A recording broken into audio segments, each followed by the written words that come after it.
Causative agents हैं। This इसके 4 causative agents हैं जो प्रोटोजोन स्पीशीज में आते हैं। P vivax, P malaria, falciparum and ovalis. उसमें फैल्सीपैरम मैलिग्नेंट मलेरिया कॉज करता है जिसके कारण डेथ हो सकती है। मैलिग्नेंट मलेरिया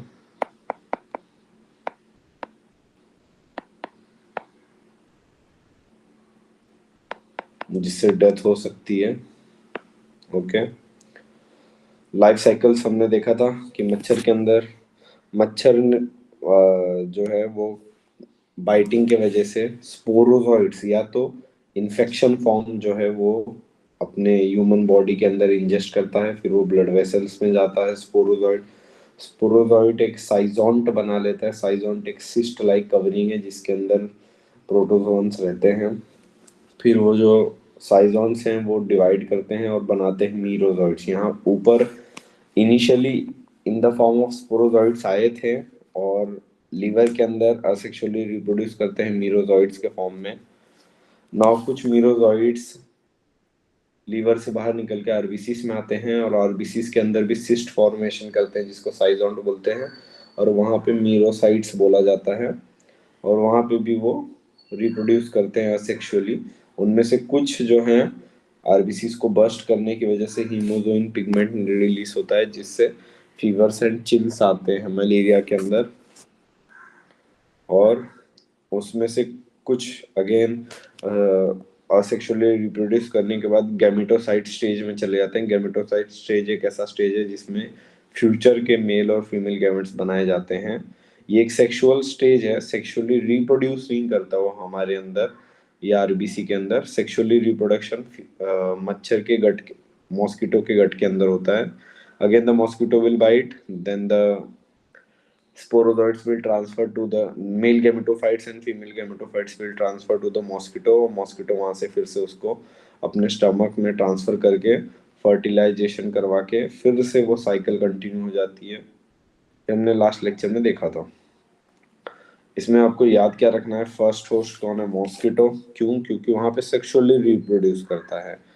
सेकेंडरी होस्ट है ह्यूमंस, और ह्यूमंस में वो सेकेंडरी होस्ट इसलिए है बिकॉज यहाँ पे वो सिर्फ मोस्टली असेक्सुअली ही रिप्रोड्यूस करता है। सेक्सुअल स्टेज होती है सिर्फ, मोस्टली रिप्रोड्यूस असेक्सुअली।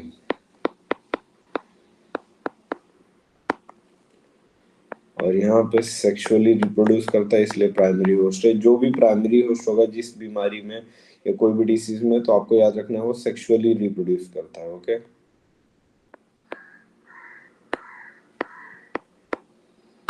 अब एक बार हम इतना एनसीईआरटी से देखते हैं। इसमें साइंस में सिम्टम्स क्या आएंगे, fever with chills, nausea, vomiting, severe headache and fever. Okay, अब यहाँ तक हम एक बार एनसीईआरटी से देख लेते हैं।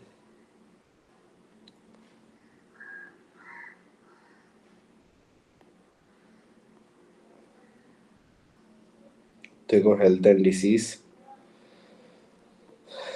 Health for a long time was considered as the state of body and mind where there was balance of certain humors. This is why early Greek thinkers like Hippocrates as well as Indian Ayurvedic system of medicine asserted it was thought that the person with black bile belonged to hot personality and would have fevers. This idea was arrived at the pure reflective thought, the discovery of blood circulation by William Harvey using experimental method, and the demonstration of normal body temperature in person with black bile using thermometer disproved the good humor hypothesis of health. Good humour hypothesis वही black bile वाला जो किसने दिया था, Hippocrates ने दिया था और इंडियन आयुर्वेदिक सिस्टम ने दिया था। उस सिस्टम को डिसअप्रूव किया था विलियम हार्वे ने ब्लड के डिस्कवरी के बाद, प्लस टेम्परेचर से ब्लैक बाइल पर्सन्स का टेम्परेचर नॉर्मल रहता है ये भी उन्होंने डिस्कवर्ड किया था। Now in later years biology stated that mind influences through neural system and endocrine system. Our immune system our immune system and that of mental state can affect our health. Of course, health is affected by genetic disorders, infections, and lifestyle. The food and water we take, rest and exercise we give that we have. Okay, तो currently हमने ये accept किया है कि genetic disorder, infections, lifestyle, इन सब का role होता है इन्फेक्शंस के अंदर या हेल्थ के सर अंदर। आपकी स्क्रीन शेयर नहीं है, वीडियो आ रही है।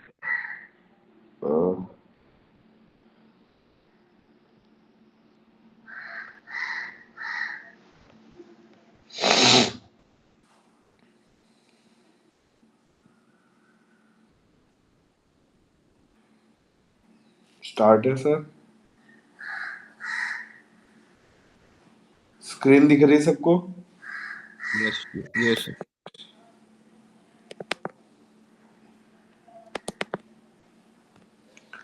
ओके, तो एनसीईआरटी में और बोर्ड्स में आपको हेल्थ की डेफिनेशन आएगी तो यहीं से लिखना है। The term health is very frequently use, can be define it. तो हेल्थ का मतलब यहाँ से आपको लिखना है, health simply doesn't mean absence of disease और फिजिकल फिटनेस। यहाँ से मेन डेफिनेशन है, it could be define as state of complete physical, mental and social wellbeing. ये मेन डेफिनेशन आपको लिखनी है। Health could be defined as state of complete physical, mental and social well-being। ठीक है, उसके बाद सीधा नीचे आ जाना है। डिसीजेस दो टाइप के हैं, infectious and non infectious. Infectious मतलब जो एक पर्सन से दूसरे पर्सन को इन्फेक्ट हो और बहुत कॉमनली ट्रांसफर हो जाए, और नॉन इन्फेक्शियस मतलब जो ट्रांसफर तो नहीं हो सकता बट डेथ कॉज कर सकता है, जैसे कैंसर है। Okay, now common diseases in humans, उसमें एनसीईआरटी बोलता है कि पैथोजेंस जो है वो डिसीज कॉज करते हैं। पैथोजेंस में भी कौन कौन, viruses, bacteria, fungus and protozoans and helminths.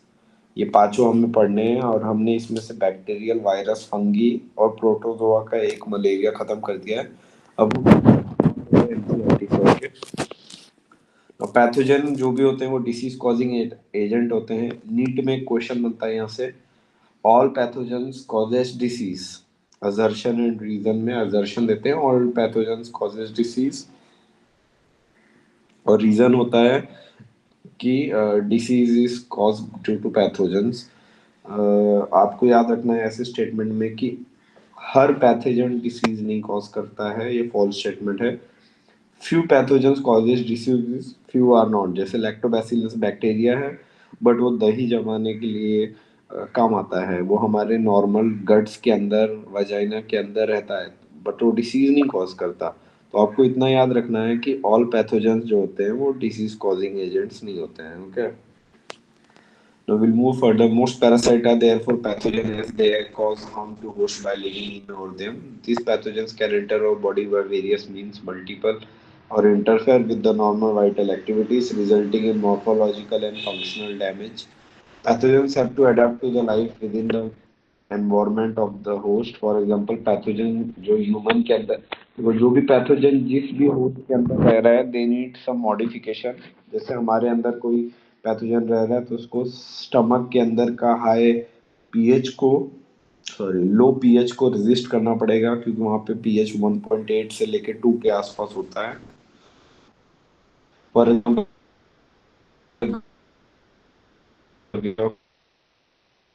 pH and resisting the various digestive enzymes। अब यहाँ पे इन्होंने दिया है typhoid see, Salmonella typhi is pathogenic bacteria which causes typhoid fever in human beings. This pathogen generally enter the small intestine through food and water contaminated with them and migrate to other organs through blood. Sustained fever 39 to 40 degree, ये याद रखना है आपको। Weakness, stomach pain, constipation, headache and loss of appetite are some of the common symptoms of this disease. Intestinal perforation and death में occur severe case, ये important line है। Intestinal perforation severe case में हो सकता है। Okay, now कौन सा test हम यूज करते हैं टाइफाइड ये आपको पता होना चाहिए। टाइफाइड, सॉरी, टाइफाइड के लिए विडाल टेस्ट यूज करते हैं, ये आपको पता होना चाहिए। क्लासिक केस इन मेडिसिन, इन्होंने एग्जांपल दिया जो हमने डिस्कस किया मैरी मैलन के बारे में, उसको टाइफाइड मैरी भी बोलते थे। She was a cook by profession and वो बिना पर्सनल हाइजीन मेंटेन किए हुए खाना बनाती थी, जिसके कारण ये दिक्कत हुई। She was a cook by profession and was a typhoid carrier who continued to spread typhoid for several years through the food she ate and prepared.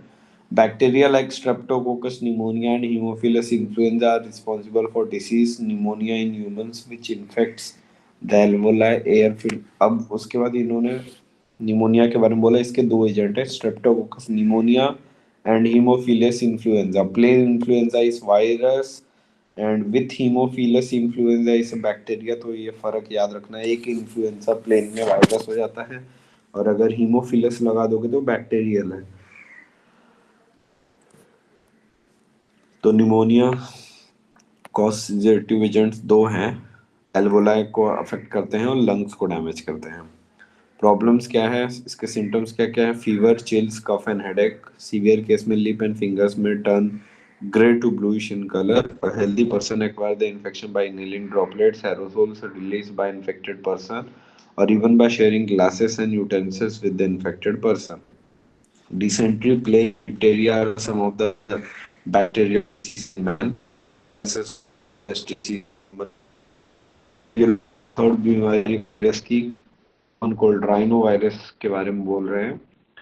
One such group of viruses which cause the most infectious human ailments, the common cold. Common cold मतलब सर्दी खांसी.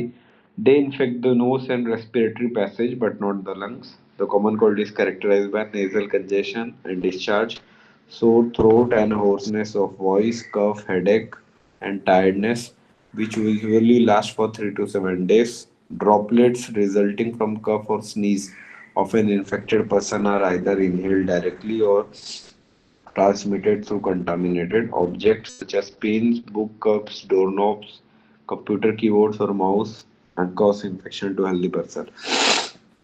अब main malaria है वो दिखाना है अपने को, क्योंकि वो 5 मार्क क्वेश्चन भी है और उससे नीट में भी बहुत क्वेश्चन आते हैं।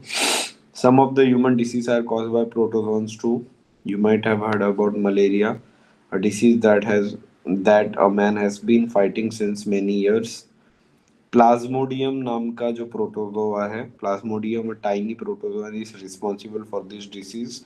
Different species of Plasmodium vivax, malaria falciparum are responsible for different types of malaria. Of this, malignant malaria caused by Plasmodium falciparum is most serious one and can be fatal. अब life cycle देखनी है, देखो। Anopheles mosquito, the parasite initially multiply. Okay. Plasmodium enters the human body as sporozoid. किस form में enter करता है sporozoite? NCERT ने लिखा है इन्फेक्शियस फॉर्म, जिस फॉर्म में वो इन्फेक्ट करता है बॉडी में, through the bite of infected female. Anopheles mosquito, the parasite initially multiply within the liver cells and then attack to the red blood cells, resulting in their rupture. The rupture of RBCs is associated with the release of toxic substance hemozoin, which is responsible for chills and high fever recurring every 3 to 4 days. When a female Anopheles mosquito bites an infected person, these parasites enter the mosquito body and undergo further development. The parasites multiply within them to form sporozoids that are stored in their salivary glands. When this mosquito bites in human, sporozoids are introduced into her body. देखो ये सब दिया है, आपको यहाँ देखना है mosquito ने किस फॉर्म में इंजेक्ट किया। देखो ये जो है ये स्पोरोजॉइट है, किस फॉर्म में इंजेक्ट किया? स्पोरोजॉइट। फिर वो स्पोरोजॉइट जो है लीवर के अंदर गया, दिख रहा है, और वहां पे parasite sporozoite reach the liver through blood. Liver के अंदर वो the parasite reproduces asexually in liver, bursting the cells and release into the blood. Liver के अंदर वो लोग सिस्ट बना के, ये सर्कल जो है, ये सर्कल जो है ये वाला, this this is called cyst. Okay, तो ये जो सिस्ट है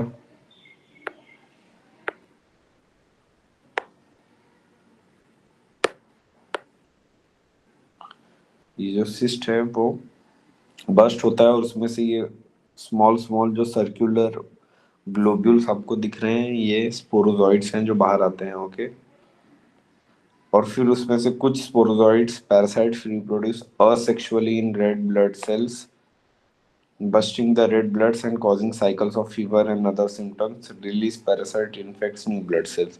जो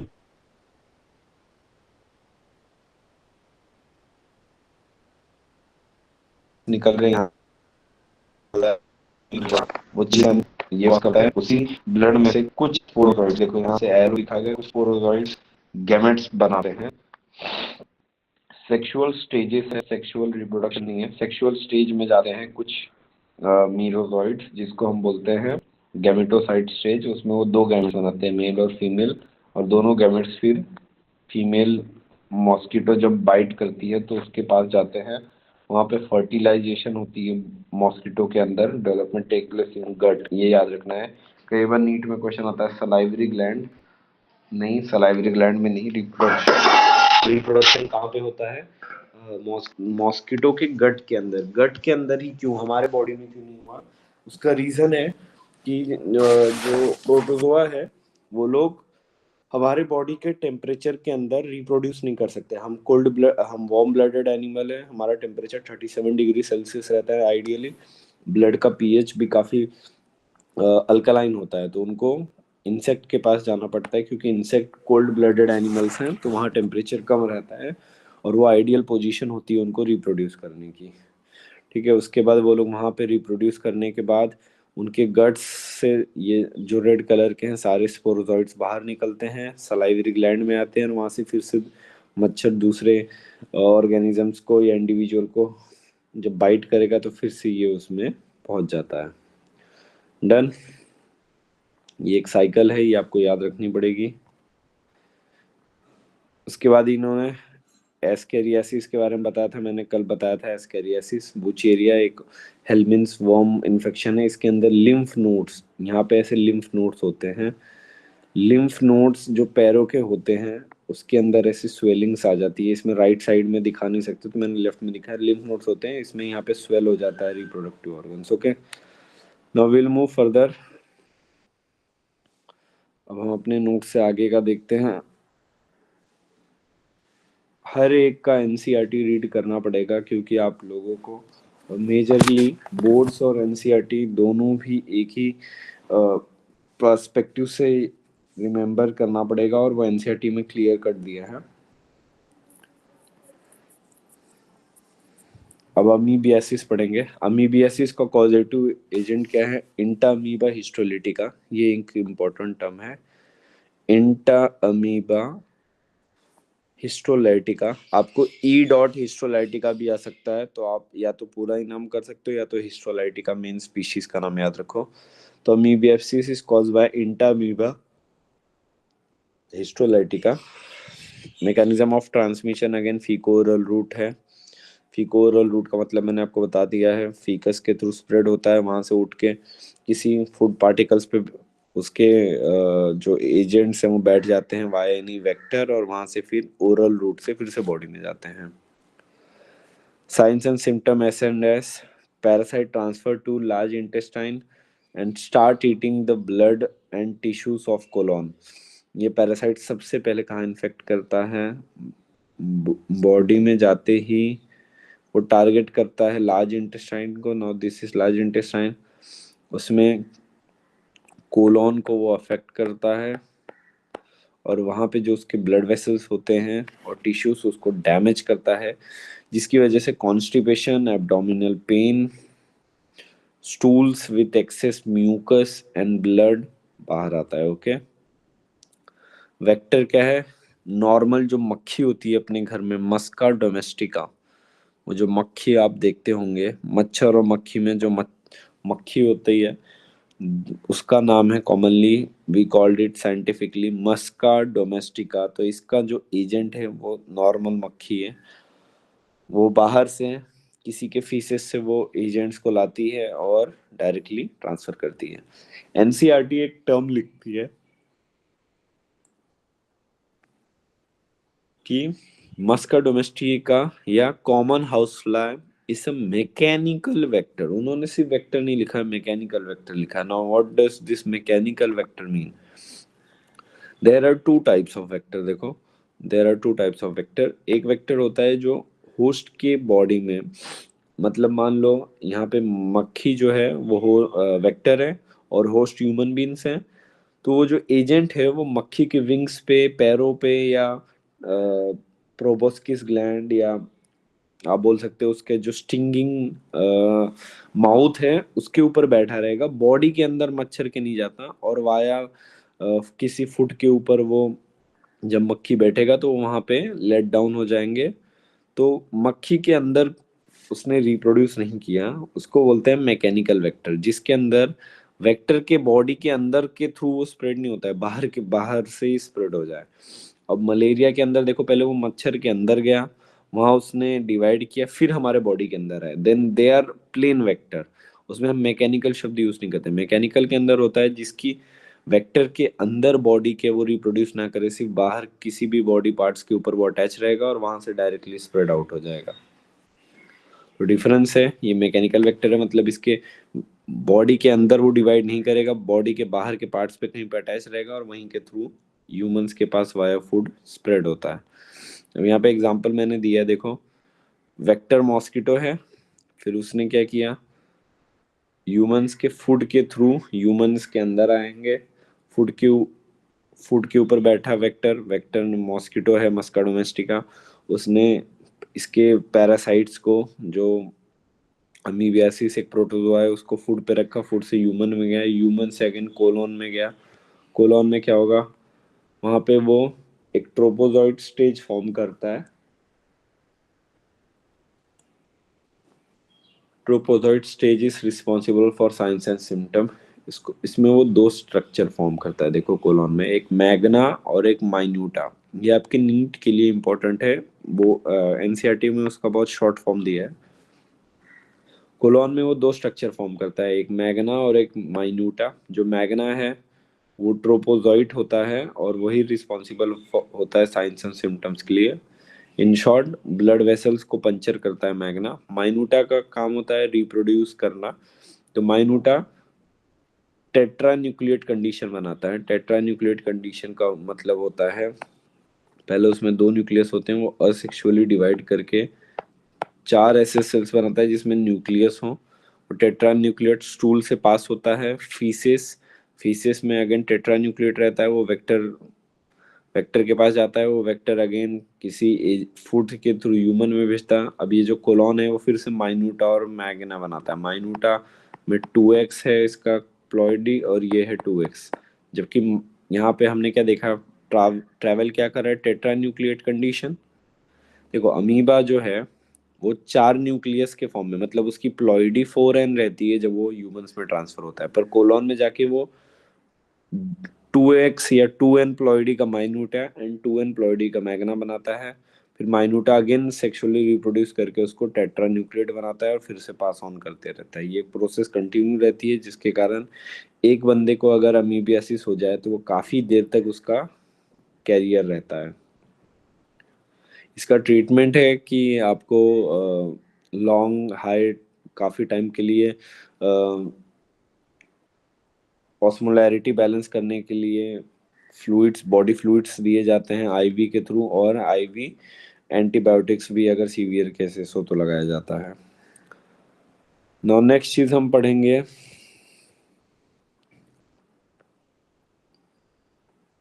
immunity.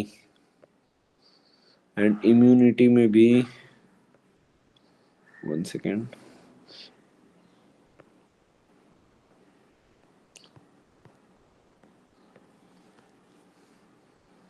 Cancer detection and diagnosis.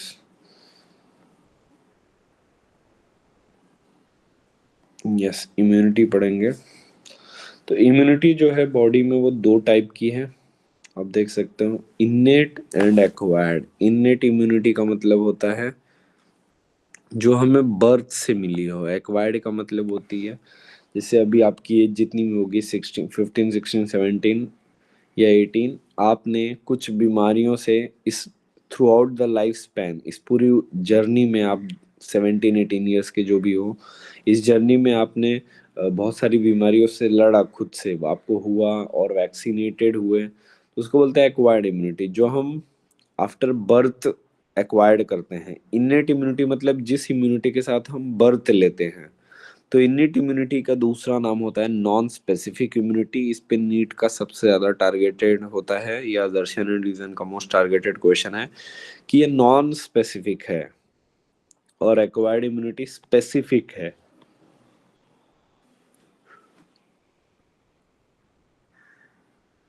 Here specificity का मतलब होता है कि हर एक डिसीज के लिए एक्वायर्ड इम्यूनिटी के पास अलग अलग सेल्स हैं मारने के लिए, बट इनेट इम्यूनिटी के पास ऐसा कोई चॉइस नहीं है। बैक्टीरियल हो, फंगल हो, वायरल हो, उसके पास जो सेल्स हैं वही सेल्स हर बार रीयूज होते हैं।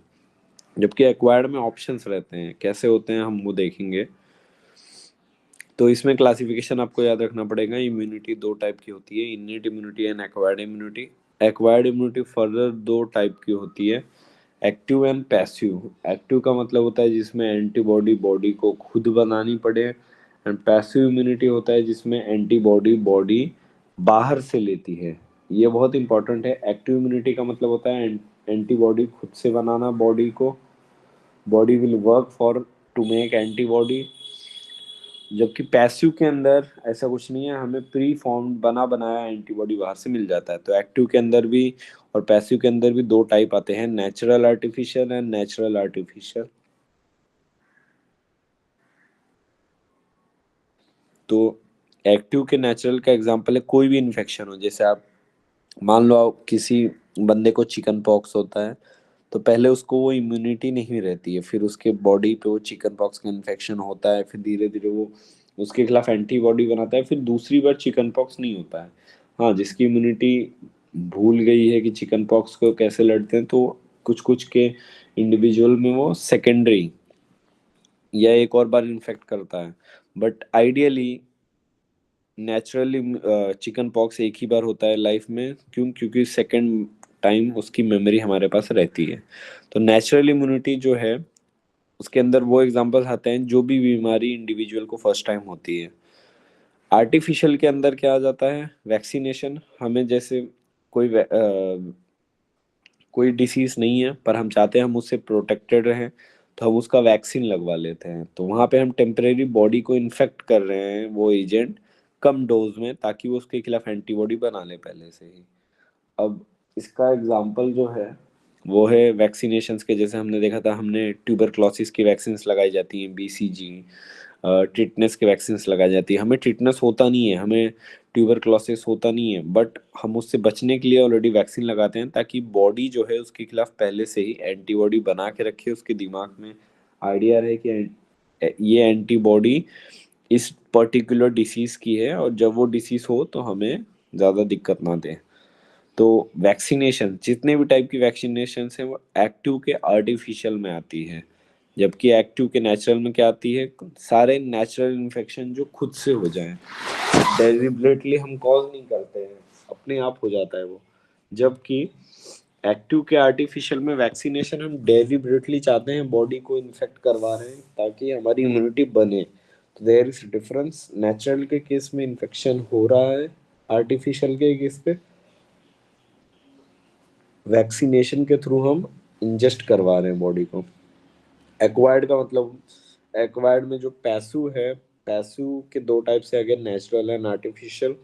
नेचुरल का जो एग्जांपल है इसमें, जैसे कि मैंने पहले ही बोला, पैसिव इम्यूनिटी का मतलब होता है एंटीबॉडी बना बनाया मिल जाना, बॉडी को मेहनत ना करनी पड़े। तो उसमें जो नेचुरल का एग्जांपल है वो है मदर्स मिल्क। जो छोटा बच्चा मिल्क फीड करता है, उसको मिल्क में बहुत सारे एंटीबॉडीज मिल जाते हैं मदर के थ्रू, कोलोस्ट्रम मिल जाता है। तो कोलोस्ट्रम की वजह से आईजीए जो है, आईजीए बच्चे में ट्रांसफर हो जाता है। आईजीए क्या है आगे आपको पता चल जाएगा। इम्यूनोग्लोबुलिन ए प्लस प्लेसेंटा से बच्चा पार्चुरेट डिलीवर होने से पहले मम्मी एक और एंटीबॉडी पास कर देती है जिसका नाम है आईजीजी, जो दोनों IgA and G small baby के अंदर, क्योंकि उसकी बॉडी अभी न्यू न्यू है, they can not make antibodies at the fresh level, तो प्री फॉर्म एंटीबॉडीज मम्मी के ब्लड से और मिल्क से बच्चे के अंदर इम्यूनिटी जनरेट करवाता है। तो यहाँ पे देखो मम्मी ने तो नेचुरली बनाया था, बट बच्चा आर्टिफिशियली उसको यूज कर रहा है, उसकी बॉडी तो एंटीबॉडी बना नहीं रही है, इसलिए हमने उसको पैसिव के अंदर लिखा है, पर वो एंटीबॉडी नेचुरली मम्मी ने बनाया है, इसलिए वो नेचुरल का एग्जाम्पल है। आर्टिफिशियल का एग्जाम्पल है पैसिव का toxoids, that is tetanus and snake venom. Toxoid का मतलब होता है प्री फॉर्म्ड एंटीबॉडी। जैसे अब सांप ने काट लिया, उसकी एंटीबॉडी 10 से 12 दिन बाद बनती है, अब तब तक तो जो भी इंडिविजुअल है उसकी डेथ हो जाएगी, तो हमें उस केस में इंस्टेंटली एंटीबॉडी चाहिए, तो हम वहाँ पे प्री फॉर्म एंटीबॉडी जो किसी हॉर्स को इन्फेक्ट करके बनाया जाता है या किसी और ऑर्गेनिजम्स के थ्रू लिया जाता है, हम उसको ह्यूमन बींग्स डायरेक्टली इंसर्ट कर लेते हैं अपने ब्लड में, तो हमें एंटीबॉडी प्री फॉर्म मिलती है।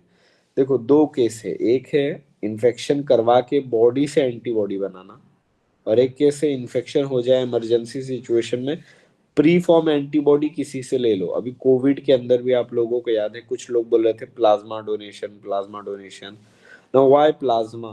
प्लाज्मा क्या होता है, उसके अंदर एंटीबॉडीज होती हैं, तो एंटीबॉडीज अगर आपको ट्रांसफर करनी हो एक बॉडी से दूसरी बॉडी में, तो वो इजीली ट्रांसफर हो जाती है, और मान लो एक्स बंदे की इम्यूनिटी वो दूसरे में चली जाएगी। क्यों? क्योंकि एंटीबॉडीज प्लाज्मा में होते हैं, अगर तुम प्लाज्मा ट्रांसफर करते हो कोई पर्टिकुलर डिसीज का, तो वो सेम इम्यूनिटी बी पर्सन को मिल जाएगी। इसलिए प्लाज्मा थेरेपी कोविड के टाइम बहुत चल रही थी। प्लाज्मा थेरेपी वही लोग कर सकते हैं जिनको ऑलरेडी कोविड हुआ हो, क्योंकि एंटीबॉडी तब तक बन जाती है। ओके, तो आज हमने इम्यूनिटी के दो टाइप्स देखे हैं, innate and acquired. Innate non specific है एंड एक्वायर्ड स्पेसिफिक है। एक्वायर्ड के दो टाइप हैं, एक्टिव पैसिव। एक्टिव का मतलब होता है एंटीबॉडी बॉडी ही बनाएगी, चाहे वो नेचुरली इन्फेक्शन हो जाए उससे वाया दैट, और वाया वैक्सीनेशन, दोनों ही केस में बॉडी को एंटीबॉडी बनानी पड़ रही है। पैसिव के केस में एंटीबॉडी बॉडी नहीं बना रही है, बॉडी को एंटीबॉडी बने बनाए फॉर्म में मिल रहा है। जैसे एग्जांपल है नेचुरली में मिल्क, मदर मिल्क, और मम्मी के थ्रू जो प्लेसेंटा के थ्रू कुछ आईजीजीस बॉडी में आते हैं वो। पैसिव का एग्जांपल है आर्टिफिशियल का, पैसिव में आर्टिफिशियल का एग्जांपल है टॉक्सॉइड्स, जैसे टिटेनस है या स्नेक वेनम, ये इसके अंदर हम प्री फॉर्म एंटीबॉडी लेते हैं, तो बॉडी को कोई मेहनत नहीं करनी पड़ती है, जिसके कारण पैसिव इम्यूनिटी काफी शॉर्ट टर्म रहती है, कुछ महीनों या कुछ दिनों के लिए रहती है, जबकि एक्टिव इम्यूनिटी लॉन्ग टर्म रहती है। जैसे कि मैंने बोला एक बार चिकन पॉक्स हो जाए तो ऑलमोस्ट 90% लोगों में वो लाइफ लॉन्ग उसको प्रिवेंट करता है, तो सोचो 70 to 80 ईयर्स तक चलता है एक बार इन्फेक्शन हो जाए तो ये फायदा है एक्टिव इम्यूनिटी का। पैसिव इम्यूनिटी का शॉर्ट टर्म और इमरजेंसी रिस्पॉन्स में काम आता है। नाउ इननेट इम्यूनिटी की बात करें तो दे आर नॉन स्पेसिफिक, मैंने पहले ही बोला ये इंपॉर्टेंट टर्म है। नॉन स्पेसिफिक है मतलब उसके पास कुछ स्पेशल सेल्स नहीं है, वही जो 4-5 सेल्स हैं वही कॉमनली इन्फेक्ट करते हैं, and present at the time of birth. 4 types of innate immunity are there, पहला है फिजिकल, सेकंड है फिजियोलॉजिकल, थर्ड है सेलुलर, एंड फोर्थ है साइटोकाइन बैरियर। ठीक है, physical, physiological, cellular and cytokine. आज हम सिर्फ इसके चारों नाम्स देखेंगे, इसके बारे में डिस्क्रिप्शन में या अगले लेक्चर में पढ़ेंगे, पर आज आपको एक बार इम्यूनिटी का पार्ट एनसीईआरटी से देख के आना है। आपको याद रखना पड़ेगा इम्यूनिटी है क्या। पहले तो इम्यूनिटी मतलब बॉडी की डिफेंस मैकेनिज्म, ये दो हिस्सों में डिवाइडेड है, इननेट और एक्वायर्ड। इननेट मतलब जो बॉडी के पास ऑलरेडी, बॉडी जब अर्थ पे आई या मम्मी के वूम से बाहर आई उसके बाद जो इम्यूनिटी हम लेके पैदा होते हैं, जैसे स्किन है, म्यूकस मेम्ब्रेन है, एचसीएल है, उसको इननेट इम्यूनिटी बोलते हैं। जो इम्यूनिटी हम बाहर बाद में डिसीज होके या डिसीज के कांटेक्ट में आके एक्वायर्ड करते हैं, they are called as acquired immunity. ठीक है, तो ये है इननेट इम्यूनिटी नॉन स्पेसिफिक है, एक्वायर्ड इम्यूनिटी स्पेसिफिक है। ये आप इसमें से देख लेना, एक बार एनसीईआरटी रीड कर लेना, बाकी का हम अगले लेक्चर में देखते हैं। Okay okay, thank you students.